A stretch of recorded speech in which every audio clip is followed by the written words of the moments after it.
আজকে যে বাসর রাত, এই বাসর রাতে খাটের এই যে চাদর সেটাও পূরণ।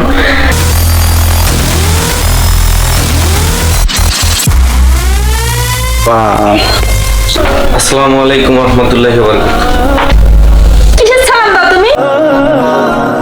এগুলো সালাম আমি মানি না। তুমি যাবা? হাত ধরে তা টানাটানি করো, তুমি একটা ভিন পুরুষ। হাজিবাড়ির পুত্রবধূ। আসলে আঙ্কেল আমার বুঝার ভুল হয়েছে।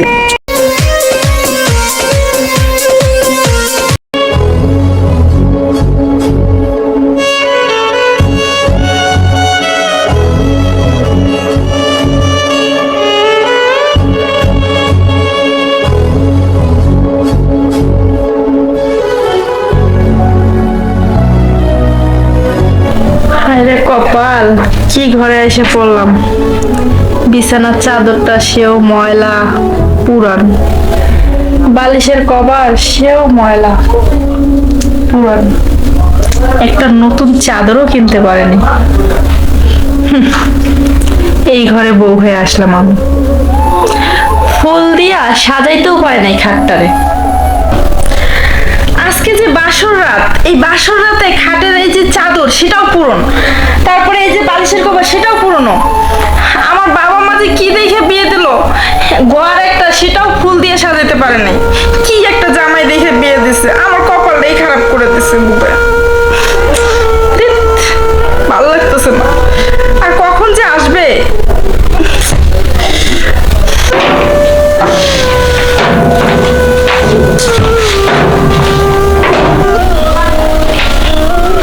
আসসালামু আলাইকুম রহমতুল্লাহি ওয়া বারাকাতুহু। কিসের সালাম দাও তুমি? এগুলো সালাম আমি মানি না। কি বলছেন এইসব?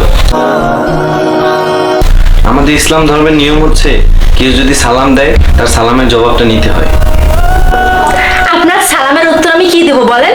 আপনি এমন একটা পুরুষ মানুষ যে বিয়ে করছেন, বাসর ঘরে বউরে কিভাবে রাখতে হয়, কিভাবে সাজসজ্জা করতে হয়, এগুলো কিছুই করেন নাই। আপনারা দেখে কি মনে হয় জানেন? আপনি একটা জোগাড়। আপনি এরকম ভাবে ব্যবহার করতেছেন কেন? আপনার স্বামী হইয়া আমার সাথে ভদ্র এবং নম্রভাবে কথা হবে। আমি ভদ্রভাবে কথা বলতে পারবো না, ঠিক আছে?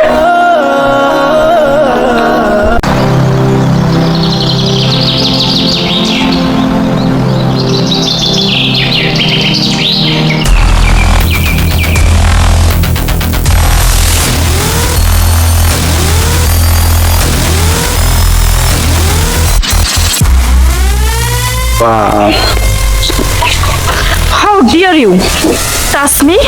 তোমার এত বড় সাহস, তুমি কিভাবে আমার গায়ে হাত দিচ্ছ? জানো তোমাকে এই ড্রেসে কি হট লাগতো? আমাকে সুন্দর লাগছে? কি পাগল ছাগলের মধ্যে পড়ছি আমি।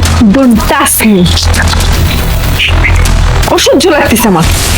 তোমাকে টাচ করলে কারো পারমিশন লাগে না আমার। আমি এলাকার বকাদের ছেলে, বুঝছো? আর আমার সামনে কারো কথা বলার মতন কারো সাহস হয় নাই, বুঝছো? তোমাদের মতো ছেলেদেরকে কিভাবে শিক্ষা দিতে হয় সেটা আমার ভালো করে জানা আছে। তাই আমার সাথে যাবা তুমি? কি? আমার সাথে যাবা? চলো না। আসসালামু আলাইকুম ভাই। ওয়ালাইকুম আসসালাম। কি ব্যাপার, আমার হাত ধরে টানাটানি করছে কেন? ভাই হ্যাঁ? তেমন কিছু না ভাই। তেমন কিছু না মানে? সে একবারের বউ, হাজিবাড়ির পুত্রবধূ, তার স্বামী আছে। তুমি হাত ধরে তার টানাটানি করো, তুমি একটা ভিন পুরুষ। তুমি তো এভাবে একটা নারীর হাত ধরে টানাটানি করতে পারো না। ভাই ভুল হয়েছে। ভুল হয়েছে মানে? আয় ছেলে, যাও যাও এখান থেকে। হাসিল কোথাকার, নামাজ নেই, বন্দিকি নেই, এই মাসের হাত ধরে টানাটানি।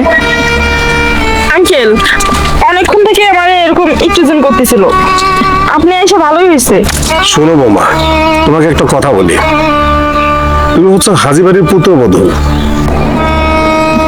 আসলে আঙ্কেল আমার বুঝার ভুল হয়েছে। আমি বুঝতে পারি নাই যে এসব পোশাক আশাকে আসলে আমার ক্ষতি হয়ে যাবে। যাই হোক, আমার ভুল হয়ে গেছে, আমাকে ক্ষমা করে দেন আঙ্কেল। আরেকটা কথা শোনো, তোমার স্বামী একজন মাদ্রাসার ছাত্র, সে মাদ্রাসায় পড়াশোনা করেছে, সে 5 ওয়াক্ত নামাজি। তোমার তো ভাগ্য ভালো যে তার মতো একটা স্বামী তুমি পেয়েছো। তোমার স্বামী অনেক ভালো মানুষ, একজন খুব আদর্শবান ছেলে। তুমি যদি এই পোশাক পরে রাস্তায় বের না হতে, তাহলে কিন্তু এসব বখাটের ছেলেরা তোমাদেরকে কিস করতে পারতো না। তোমরা বাড়ির ভিতরে থাকবে, পর্দানসীন হয়ে থাকবে। এখন তোমাকে আরেকটা কথা বলি, এই যে তুমি পোশাকটা পরে বের হয়েছো না, এই পোশাকটা পরা তোমার বৌমা ঠিক হয়নি। এই উদ্ভট পোশাক পরার কারণে এরকম বখাটে ছেলেরা তোমাদেরকে ইপটিজিং করতে সাহস পায়। বুঝতে পেরেছো বৌমা? বুঝতে পারছি আঙ্কেল, নেক্সট টাইম আর এরকমটা হবে না। আর যদি পর্দানসীন হয়ে চলতে, তাহলে ওরা তোমাকে ইপটিজিং করতে পারতো না। আর ইসলামী রীতিনীতি মেনে চলো বৌমা, তুমি তো একজন পরের বউ, তোমাকে ইসলামী রীতিনীতি মেনে চলাই উচিত বৌমা। সরি আঙ্কেল, আমার ভুল হয়ে গেছে। আমি আর কখনো এরকম পোশাক আশাক পরবো না। আর আজকের পরে আমার স্বামীর কাছে যা ক্ষমা চেয়ে নেব। আমি ভালো হয়ে যাবো, 5 ওয়াক্ত নামাজ কালাম পড়বো আঙ্কেল। ধন্যবাদ বৌমা। আচ্ছা ঠিক আছে আঙ্কেল, আমি যাই। যাও। আল্লাহ, কি হচ্ছে এসব? সামাজিক মূল্যবোধ, সামাজিকতা সবকিছু হারিয়ে যাচ্ছে কেমন যেন। আল্লাহ, তুমি এদেরকে হেদায়েত দান করো। আমিন।